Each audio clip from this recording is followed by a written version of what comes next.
बिस्मिल्लाहिर्रहमानिर्रहीम। First year के students का जो सेकंड एनुअल एग्ज़ाम्स हुआ हैं उनमें फ़िज़िक्स का जो पेपर आपका हुआ है, बिस्मिल्लाहिर्रहमानिर्रहीम। स्टूडेंट्स, फ़र्स्ट ईयर के जो सेकंड एनुअल एग्ज़ाम्स चल रहे हैं इसमें आपका कल फ़िज़िक्स का पेपर हुआ है, तो उस पेपर का कंप्लीट सॉल्यूशन आज की वीडियो में आपको बताया जाएगा, जिसमें एमसीक्यूज़, शॉर्ट क्वेश्चंस और लॉन्ग क्वेश्चंस के क्या आंसर आपने लिखने थे वो डिटेल से डिस्कस किए जाएंगे। तो वीडियो एंड तक देखें और मज़ीद वीडियोस के लिए हमारा चैनल ज़रूर सब्सक्राइब करें। तो सबसे पहले हम सेक्शन ए की बात करते हैं। सेक्शन ए में आपके एमसीक्यूज़ गिवन थे। फर्स्ट एमसीक्यूज़ था Lenz's law states that induced EMF opposes. इसका सी ऑप्शन करेक्ट था, change causing it. Second MCQs an inertial frame of reference is the one. इसका ए ऑप्शन करेक्ट था, which has zero acceleration. इसके बाद third MCQs at what speed the mass of a body becomes doubles of its proper mass. इसका B option correct था, √3/2c। Fourth MCQs the unit of force in terms of base units. इसका C option correct था, kilogram metre per second square. 5 MCQs the dimension ml-1 t-2 represents. इसका D option correct था, pressure. Next 6 number MCQs था the torque on a body is given by. इसका B option correct था, R×F। 7 number MCQs for a freely falling body the vertical velocity at the fourth second is. इसका C option correct है, 39.2 metre पर second. 8 number MCQs the maximum range of a projectile is obtained when launch angle is B 45 option, B option correct है, 45। 9 number MCQs the SI unit of angular velocity is। इसका C option correct है, radian पर second.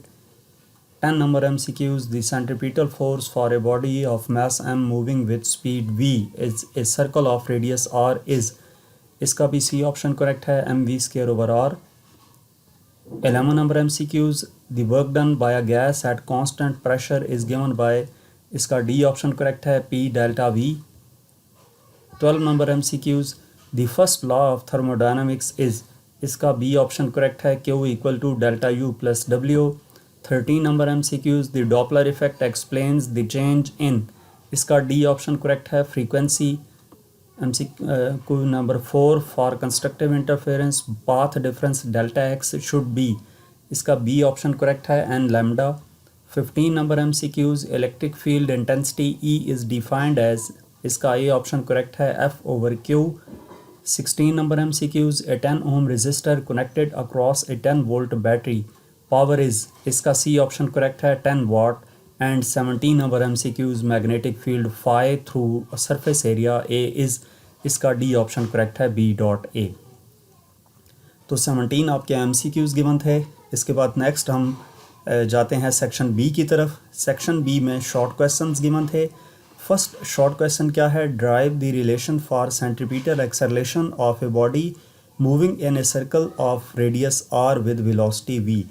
अब इसमें centripetal acceleration calculate करना था एक ऐसी बॉडी के लिए जो कि सर्कल में मूव कर रही है और उस सर्कल का रेडियस r है और वेलोसिटी v है। तो डेफिनेटली अगर एक इमेजिनेशन बात की गई है तो डायग्राम इसकी आएगी। डायग्राम के साथ इस डायग्राम की छोटी सी एक्सप्लेनेशन लिख देनी थी। एक्सप्लेनेशन के बाद जो इसकी डेरिवेशन है, जिसमें दो ट्रायंगल्स बनती थी ACB और ये वाली ट्रायंगल जो है QPR, इन दोनों को कंपेयर करके हमने इसको ड्राइव करना है। तो सेंट्रीपिटल एक्सेलरेशन जो है इसका फार्मूला आ जाता था v²/r के, और v = r पुट करके r⍵²। ये दोनों फार्मूलाज आपने ड्राइव कर लेने थे। इसके बाद जो नेक्स्ट क्वेश्चन फर्स्ट के साथ और ऑप्शन दिया गया था, find the power delivered by the engine for attaining velocity 2-3 metre पर second while it exerts a force 7-3 newton. अब यहाँ पे पावर कैलकुलेट करनी थी इंजन की, वेलोसिटी और फोर्स दी गई थी। और वेलोसिटी जो है i कैप और j कैप की फॉर्म में है। 2,3 का मतलब है 2i cap 3j cap, and force 7i cap -3j cap. ठीक है।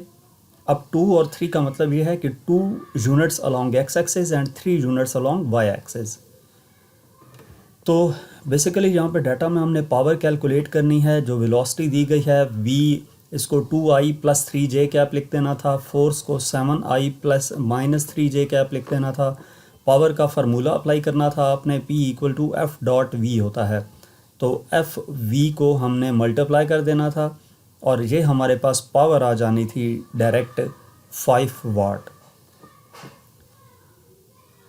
नेक्स्ट सेकंड हमारे पास what is meant by dot product of two vectors, give mathematical expression and one example. Dot product से क्या मुराद है, दो वेक्टर्स का जो डॉट प्रोडक्ट होता है उसकी मैथमेटिकल इक्वेशन लिखनी थी और एक एग्जांपल देनी थी।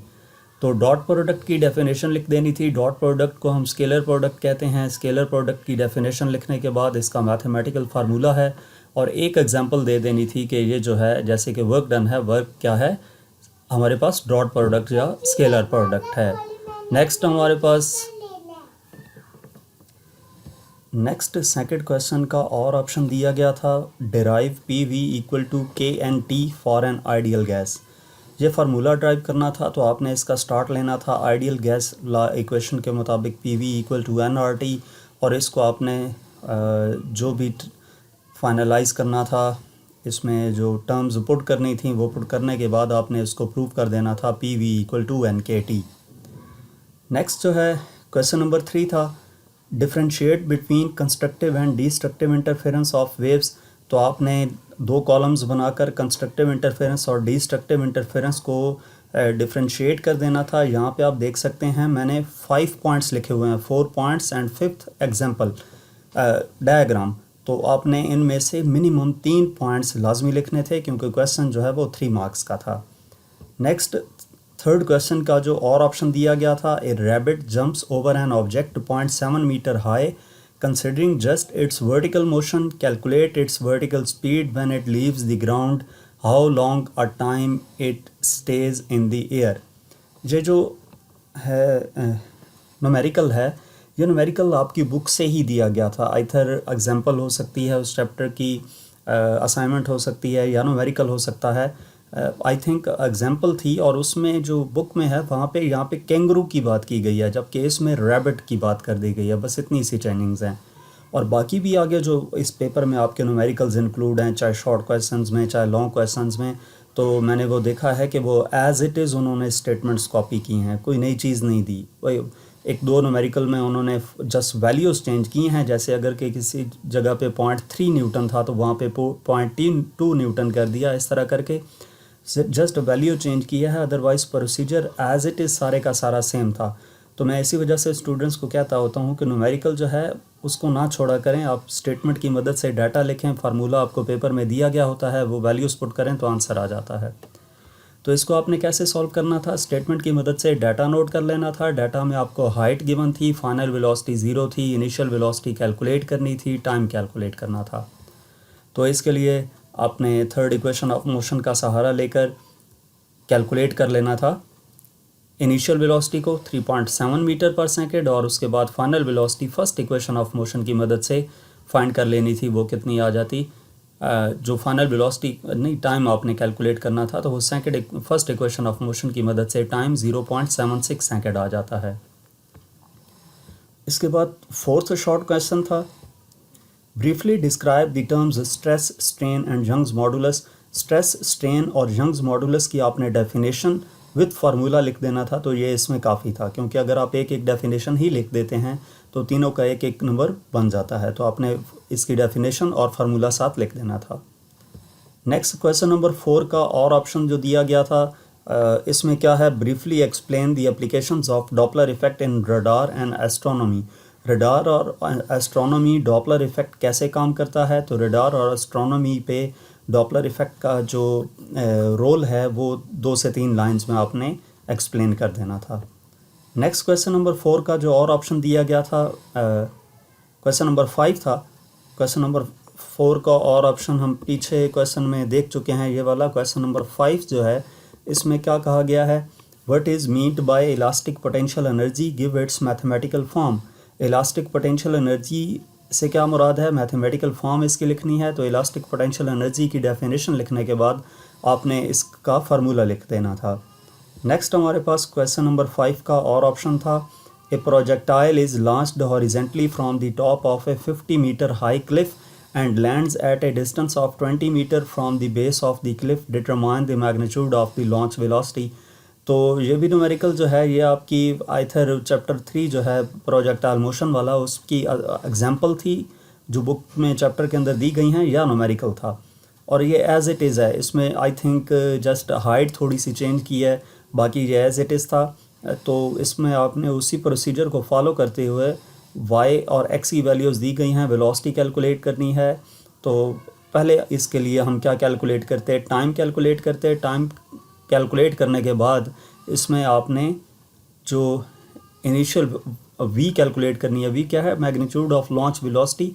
तो हॉरिजेंटली लॉन्च किया गया था, इसका VIX हॉरिजेंटल कंपोनेंट ही फाइंड करना है। तो इसमें वैल्यूज पुट करके हमारे पास हॉरिजेंटल कंपोनेंट वेलोसिटी का आ जाता है 6.27 मीटर पर सेकेंड।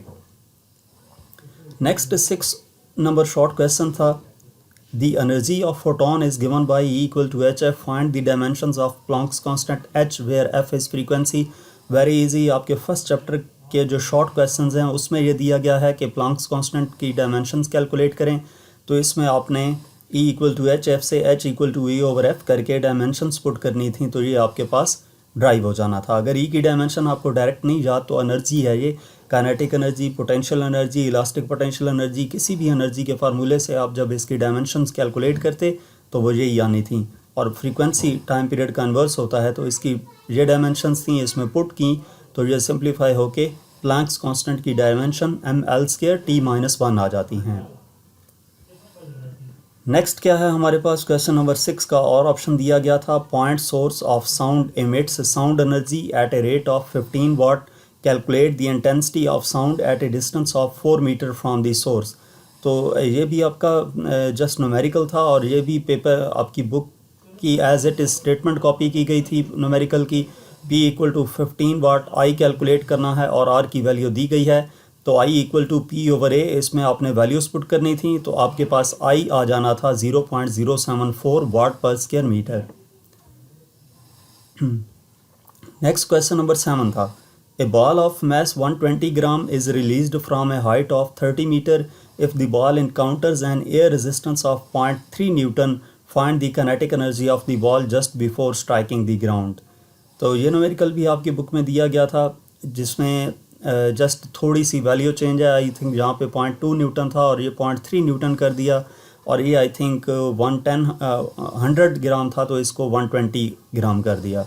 तो बाकी प्रोसीजर वही था, जस्ट आपने डाटा नोट कर लेना था। डाटा नोट करने के बाद आपको फार्मूला पेपर के एंड पे दिए गए होते हैं, फार्मूला पिक करके इसमें वैल्यूज़ आपने पुट करनी थी, तो आपके पास काइनेटिक एनर्जी आ जानी थी 26.28 जॉल। नेक्स्ट क्वेश्चन नंबर 7 का और ऑप्शन जो दिया गया था, briefly describe the phenomena of polarization in transverse waves. Transverse waves में जो पोलराइजेशन का फेनोमेना है उसको एक्सप्लेन करना था इस क्वेश्चन में। तो ये आप देख सकते हैं कि इसमें एक्सप्लेन किया हुआ है। इसके बाद नेक्स्ट क्वेश्चन नंबर 8 आपका दिया गया था। क्वेश्चन नंबर 8 की स्टेटमेंट थी, briefly describe the elastic formation and plastic deformation. तो इलास्टिक फॉर्मेशन क्या है और प्लास्टिक फॉर्मेशन क्या है, डिफॉर्मेशन इन सॉलिड्स के चैप्टर से ये क्वेश्चन लिया गया था, तो इसको भी आपने इस तरह 2 से 3 लाइन में शॉर्टली एक्सप्लेन कर देना था। नेक्स्ट क्वेश्चन नंबर 8 का जो और ऑप्शन दिया गया था, calculate the electric field intensity at a distance of 0.5 metre from a point charge of 2 × 10⁻⁻⁶ coulomb in a vacuum. तो ये भी as it is statement copy की गई थी आपकी बुक से। इसमें इलेक्ट्रिक फील्ड कैलकुलेट करनी है, आर और क्यू की वैल्यू दी गई थी। इलेक्ट्रिक फील्ड का फार्मूला आपको पेपर में दिया गया था, इसमें आपने वैल्यूज़ पुट करनी थी। तो इलेक्ट्रिक फील्ड इंटेंसिटी की वैल्यू आ जानी थी 72 × 10⁻³ Newton per coulomb. Next question number 9 है, a current of 2 ampere is flowing in a copper conductor with a cross section of 1 millimetre square, find the drift velocity of the electrons.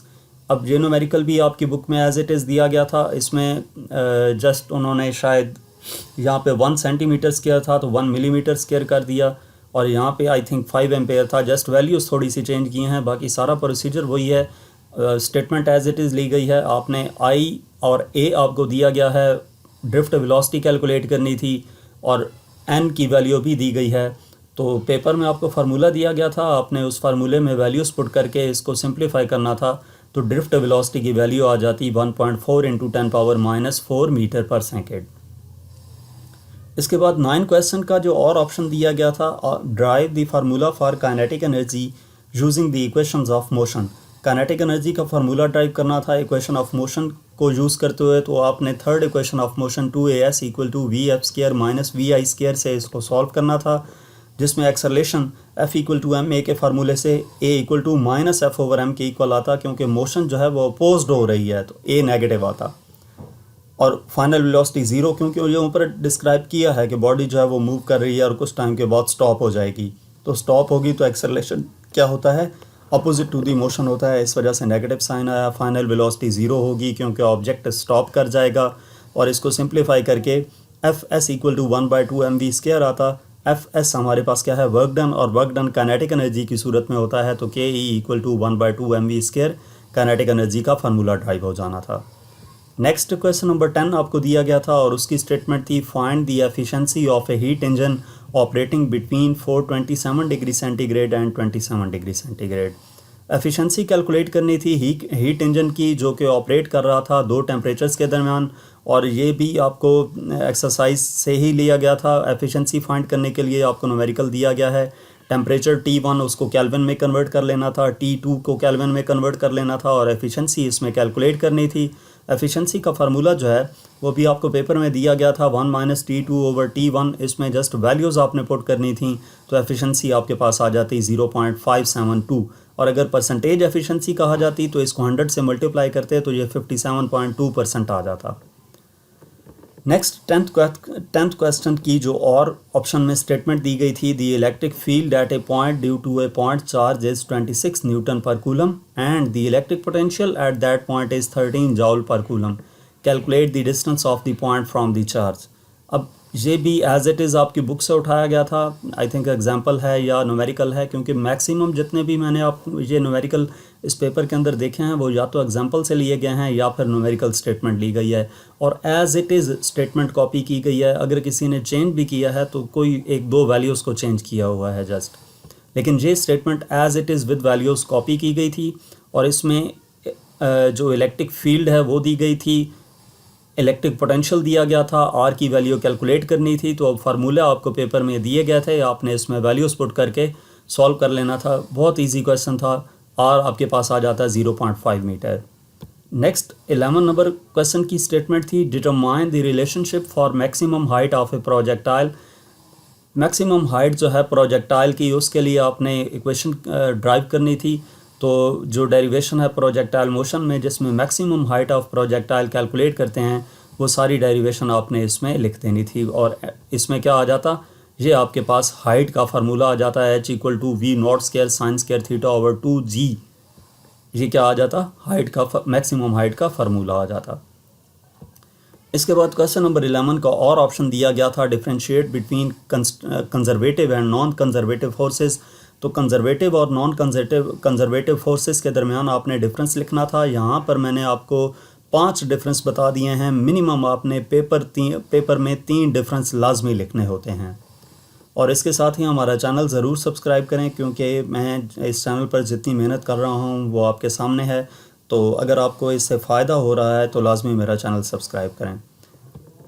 Next question number 12 की statement है, और वो क्या दी गई है, an object having a net charge of 24 microcoulomb is placed in a uniform electric field of 610 newton per coulomb directed vertically. What is the mass of this project if it floats in the field. अब ये भी as it is copy किया गया था आपकी book से। तो इसमें आपने क्यू की वैल्यू दी गई थी, इलेक्ट्रिक फील्ड की वैल्यू दी गई थी, मास आपने कैलकुलेट करना था। तो फार्मूला आपको पेपर में दिया गया था, आपने इसमें वैल्यूज़ पुट करनी थी। वैल्यूज़ पुट करने के बाद इसको सिंप्लीफाई करते तो आपके पास मास आ जाना था m = 1.5 ग्राम। ये स्टार्ट कहाँ से लिया है, जो हमारे पास इलेक्ट्रिक फोर्स है ना, वो इक्वल होगी उसके वेट के। नेक्स्ट क्वेश्चन नंबर 12 का जो और ऑप्शन दिया गया था, a proton is moving in a circular orbit of radius 12 millimetre in a uniform 0.30 Tesla magnetic field perpendicular to the velocity of the proton. Find the speed of the proton. कि एक proton जो है वो move कर रहा है circular orbit में, उस ऑर्बिट का रेडियस दिया गया था, मैग्नेटिक फील्ड B की वैल्यू दी गई थी और क्या था, find the speed of the proton, तो v कैलकुलेट करना था। फार्मूला आपको पेपर में दिया गया था, आपने जस्ट उसमें वैल्यूज़ पुट करनी थी, तो आपके पास v की वैल्यू आ जाती 3.45 इंटू 10⁵ मीटर पर सेकेंड। क्वेश्चन नंबर 13 की स्टेटमेंट है, find the momentum of a positron moving with relativistic speed, the energy of the positron is 0.47 mega electron volt. ये भी as it is statement copy की गई थी। मोमेंटम पॉजिट्रॉन का calculate करना है, जबकि मास दिया गया है energy of the positron is 0.47 mega electron volt. जो मैस है वो मैस आपको दिया नहीं गया, लेकिन पॉजिट्रॉन जो है जिस रिलेटिविस्टिक स्पीड के साथ मूव कर रहा होता है, पॉजिट्रॉन का मैस 0.511 मेगा इलेक्ट्रॉन वोल्ट पर सी से स्क्वायर होता है। तो आपने क्या करना था, वैल्यूज़ जस्ट पुट कर देनी थी फार्मूले में। ये फार्मूला आपके पास था और इस फार्मूले में वैल्यूज़ पुट करने से आपके पास जो मोमेंटम आ जाता है पी की वैल्यू वो आ जाती है -0.021 इंटू 10⁻⁻21 किलोग्राम मीटर पर सेकेंड। क्वेश्चन नंबर 13 का और ऑप्शन दिया गया था, according to which principle ships float on water, explain briefly. किस प्रिंसिपल के तहत जो शिप्स हैं वो फ्लोट करती हैं, तो ये आर्किमिडीज प्रिंसिपल के तहत होता है। प्रिंसिपल क्या था वो डेफिनेशन लिख देनी थी, उसके बाद इसको एक्सप्लेन कर देना था कि इस डेफिनेशन के मुताबिक शिप्स कैसे फ्लोट करती हैं।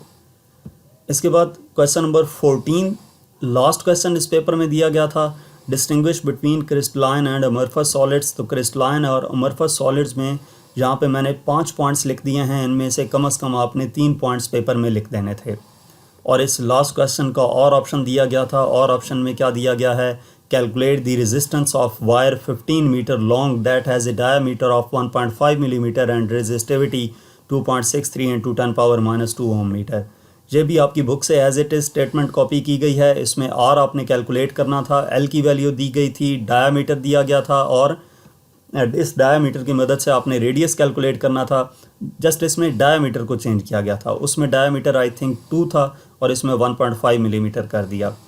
तो ये आपके पास आ जाना था। रो की वैल्यू दी गई थी, आपने रेजिस्टेंस फाइंड करने के लिए R = rho L over A का फार्मूला अप्लाई करके, A जो है एरिया है तो एरिया के लिए cross sectional area πr² formula apply कर देना था।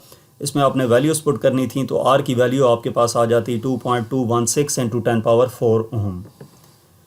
तो यहाँ तक आपका बी सेक्शन था जिसमें आपके शॉर्ट क्वेश्चंस दिए गए थे। इसके बाद हम सी सेक्शन देखते हैं जिसमें लॉन्ग क्वेश्चंस आपके पेपर में इंक्लूड थे। तो मज़ीद वीडियोस के लिए हमारा चैनल आप ज़रूर सब्सक्राइब करें, इस पर आपको काफ़ी इन्फॉर्मेटिव वीडियोस मिलती रहेंगी। What is meant by angular momentum, determine the angular momentum of rigid body. Angular momentum क्या होता है, रिजिड बॉडी का एंगुलर मोमेंटम कैसे फाइंड करते हैं, उसकी कंप्लीट जो एक्सप्लेनेशन थी, जो फार्मूला ड्राइव किया था वो आपने करना था। तो सबसे पहले एंगुलर मोमेंटम को एक्सप्लेन करना था शॉर्टली, और उसके बाद आपने क्या करना था कि एंगुलर मोमेंटम जो है रिजिड बॉडी के लिए कैसे कैलकुलेट किया जाता है। तो ये कंसिडर करके कि एक रिजिड बॉडी है जिसमें small number of message n number of message हैं, उनको m1 m2 mn और इसी तरह रेडियस उनके r1 r2 r3 करके जो उनका एंगुलर मोमेंटम आता है L = L1 + L2 + L3 up to Ln आता। अब L1 क्या है वो लिख दिया, L2 क्या है, L3 क्या है, Ln क्या है, ये सारे लिखने के बाद इक्वेशन 1 में पुट कर देने थे। तो आपको सिंप्लीफाई करके जो एट द एंड रिज़ल्ट आ जाता कि रिजिड बॉडी के लिए जो एंगुलर मोमेंटम होता है वो आ जाता है L = I ओमेगा के। इस लॉन्ग क्वेश्चन 3 का और ऑप्शन दिया गया था, state and explain the second law of thermodynamics, also draw diagrams. तो सेकंड लॉ ऑफ थर्मोडायनामिक्स की 2 स्टेटमेंट्स हैं, केल्विन प्लैंक स्टेटमेंट, उसको आपने शॉर्टली एक्सप्लेन करना था, और इसी तरह जो दूसरी स्टेटमेंट है इसकी क्लासियस स्टेटमेंट, उसको भी आपने शॉर्टली एक्सप्लेन कर देना था। ठीक है, तो ये आपका सेकंड लॉ ऑफ थर्मोडायनामिक्स हो गया। उसके बाद 4th क्वेश्चन दिया गया था, explain the origin of the forces between current carrying conductors and determine the direction of these forces. के एक्सप्लेन करना है origin of the forces between current carrying conductors. Conductors अगर करंट कैरी कर रहे हो तो उनके दरमियान जो फोर्स होती है वो कहाँ से आती है, और डायरेक्शन ऑफ फोर्स क्या होगी वो बतानी थी। तो इसके लिए आपने जो फोर्स होती है 2 करंट कैरिंग कंडक्टर्स के दरमियान, वो ओरिजिनेट करती है मैग्नेटिक फील्ड से। ठीक है, अब उसमें पहले क्या है, पहला सोर्स क्या है, a moving charge creates a magnetic field, इसको आपने एक्सप्लेन करना था। दूसरा क्या है, moving charge in a magnetic field experiences a force, इसको एक्सप्लेन करने के बाद जो तीसरा है वो क्या था, द कम्बिनेशन, इन दोनों का कम्बिनेशन जो है, तो इसको आपने एक्सप्लेन कर देना था। और एट द एंड क्वेश्चन में पूछा गया था कि आपने डायरेक्शन ऑफ फोर्स कैसे फाइंड करेंगे, तो उसके लिए राइट हैंड रूल होता है, राइट हैंड रूल को आपने एक्सप्लेन कर देना था कि ये इसके ज़रिए से जो फोर्स अप्लाई हो रही होती है उसको कैसे फाइंड करते हैं। नेक्स्ट क्वेश्चन 4 का और ऑप्शन दिया गया था, how does the frequency of sound of source appear when it moves towards a stationary observer away from a stationary observer. तो ये डॉपलर इफेक्ट से रिलेटेड केसेस थे, ये आपको कहे गए थे, इनको एक्सप्लेन करना था। तो इसके लिए आपने सबसे पहले जो ए पार्ट है, when source is moving towards stationary observer, इसको शॉर्टली एक्सप्लेन करने के बाद इसकी जो डेरिवेशन है वो आपने करनी थी। सबसे पहली चीज़, जब सोर्स मूव करेगा तो वेवलेंथ में चेंज आएगा, वो वेवलेंथ कैसे चेंज होगी उसको इक्वेशन की फॉर्म में लिखना था। और उसके बाद ये जो चेंजिंग वेवलेंथ है इसको आपने फार्मूला में पुट करके जो अपेरेंट फ्रीक्वेंसी आती वो कैलकुलेट कर लेनी थी। तो इसका रिज़ल्ट ये निकलता कि सोर्स जब मूव करता है स्टेशनरी ऑब्जर्वर की तरफ तो फ्रीक्वेंसी ऑफ साउंड इंक्रीज़ करती है, as a result its pitch also increases. Next क्या है हमारे पास क्वेश्चन नंबर, इसी क्वेश्चन का बी पार्ट था जिसमें source is moving away from stationary observer. जैसा कि आप देख सकते हैं जब सोर्स अवे मूव कर रहा है तो वेवलेंथ कैसे चेंज होगी, लैम्डा प्लस डेल्टा लैम्डा हो जाएगा, और इसमें जो वैल्यूज़ पुट करके v plus V S over F आ जाता। इसको हमने अपेरेंट फ्रीक्वेंसी कैलकुलेट करने के लिए पुट करना था, तो फ्रीक्वेंसी हमारे पास आ जाती F prime less than F, यानी कि जब सोर्स मूव करेगा away from the stationary observer तो फ्रीक्वेंसी ऑफ साउंड डिक्रीज़ करेगी और जो पिच है वो भी डिक्रीज़ करेगी। इसके बाद नेक्स्ट लॉन्ग क्वेश्चन में क्या स्टेटमेंट दी गई थी, explain the working of venturimeter, give its mathematical form, draw its sketch. जो वेंट्रीमीटर है उसको एक्सप्लेन करना था, इसकी मैथमेटिकल फॉर्म क्या है और उसकी डायग्राम। तो वेंट्रीमीटर एप्लीकेशन है बर्नौलीज़ इक्वेशन की, इसको आपने एक्सप्लेन करना था। डायग्राम भी आपको दी गई है, इस डायग्राम के मुताबिक इसकी फार्मूला की डेरिवेशन है वह आपने कर देनी थी। फार्मूला कैसे ड्राइव करना था, ये बर्नौलीज़ इक्वेशन से स्टार्ट लेकर सारी इसमें डेरिवेशन आपने लिख देनी थी, और एट दी एंड आपके पास ये फार्मूला आ जाता है कि वेंट्रीमीटर के लिए जो फार्मूला है वो क्या है, V1 equal to √2GH over A1 square over A2 square minus 1।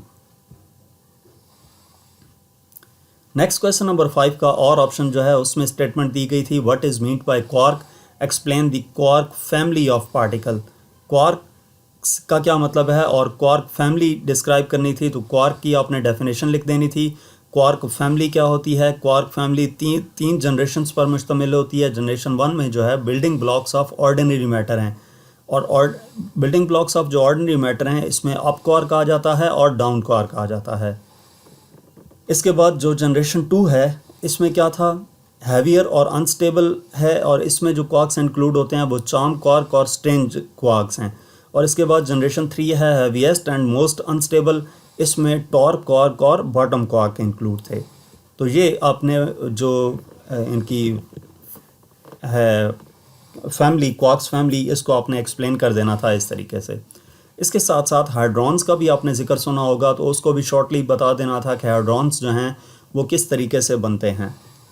2 main types के हाइड्रॉन्स होते हैं जिसमें बारियॉन्स हैं और मेसॉन्स हैं। नेक्स्ट आपके पास क्वेश्चन नंबर 6 है, find the current flowing each resistor using Kirchhoff law in the given circuit. ये भी आपका जो क्वेश्चन है एज इट इज़ कॉपी से बुक से कॉपी किया गया है। डायग्राम में कोई किसी किस्म की कोई चेंजिंग नहीं है, सब कुछ एज इट इज़ रखा गया है, ठीक है।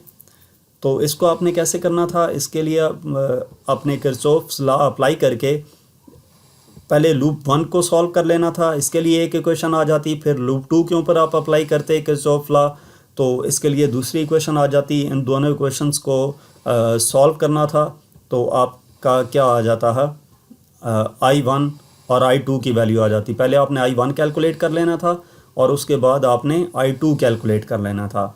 I1 इस रजिस्टर से और इस रजिस्टर से गुजर रहा है, जबकि और इस रजिस्टर से भी I2 इधर से और इधर से गुजर रहा है। इसका मतलब है कॉमन ये जो रजिस्टर है इसमें I1 और I2 दोनों गुजर रहे हैं, तो इसमें से हम डेल्टा I कैलकुलेट कर लेते जो हमें बताता कि R4 में से कितना करंट गुजर रहा है। तो ये 3 करंट्स बेसिकली आपने इसमें कैलकुलेट करने थे और एट दी एंड आप लिख सकते थे कि R1 R2 ये R1 है और R2 है, इसमें से I1 गुजर रहा है 0.56, R3 और R5 में से गुजर रहा है I2 0.52 एम्पेयर और R4 जो है उसमें से डेल्टा I गुजर रहा है 0.04 एम्पेयर। इसके बाद आपको जो है क्वेश्चन नंबर 6 जो लास्ट क्वेश्चन है, लास्ट लॉन्ग क्वेश्चन है, इसकी और स्टेटमेंट दी गई थी और इसमें क्या कहा गया है, what is special theory of relativity, describe the following consequences of special theory of relativity, mass variation, length contraction and time dilation. तो स्पेशल थ्योरी ऑफ रिलेटिविटी की आपने शॉर्टली एक्सप्लेन कर देना था। इसके 2 पोस्टुलेट्स हैं स्पेशल थ्योरी ऑफ रिलेटिविटी के, principle of relativity and constituency of light speed. इनको शॉर्टली एक लाइन में बता देना था और उसके बाद आपने क्या करना था, जो 3 आपसे पूछे गए थे consequences special theory of relativity के, उनको आपने बताना था। तो सबसे पहले मैस वेरिएशन की बात करनी थी। मैस वेरिएशन को 1 से 2 लाइन में लिखने के बाद उसका फार्मूला लिखना था और फार्मूले की बेस पे मैस वेरिएशन हो कैसे रही है उसको शॉर्टली एक्सप्लेन करना था। इसके बाद आपने लेंथ कॉन्ट्रैक्शन से रिलेटेड 1-2 लाइन में लिखने के बाद इसका फार्मूला लिख के इसको शॉर्टली एक्सप्लेन करना था कि ये कैसे हो रहा है, लेंथ कॉन्ट्रैक्शन कैसे होती है। और उसके बाद सी जो पार्ट था टाइम डायलेशन से रिलेटेड भी आपने ये डेफिनेशन इसकी शॉर्टली लिखने के बाद फार्मूला लिख के इसको भी शॉर्टली बता दिया कि ये कैसे पॉसिबल है। तो इस तरीके से ये सारा पेपर आपने सॉल्व करना था। तो आज की वीडियो में हमने इस पेपर में आने वाले MCQs, शॉर्ट क्वेश्चंस और लॉन्ग क्वेश्चंस को तफसील से डिस्कस किया कि किस क्वेश्चंस का आपको क्या आंसर लिखना चाहिए था। मज़ीद अगर आप कोई भी पास्ट पेपर्स देखना चाहते हैं, प्रैक्टिकल बेस्ड असेसमेंट की वीडियोस देखना चाहते हैं, या अगर आपके पास बुक है और कोई भी बुक जिस बुक का आप एक्सरसाइज का सोल्यूशन देखना चाहते हैं, तो उस बुक का एक्सरसाइज सोल्यूशन भी आपको हमारे चैनल पर मिल जाएगा। तो मज़ीद वीडियोस के लिए हमारा चैनल लाजिमी सब्सक्राइब करें। हमारे चैनल पर आपको काफ़ी इन्फॉर्मेटिव मटेरियल मिलेगा और स्पेशली जो पेपर के सॉल्यूशंस हैं जो और किसी भी यूट्यूब चैनल के ऊपर अपलोड नहीं किए जाते, वो भी आपको यहाँ पर मिलेंगे। Thank you.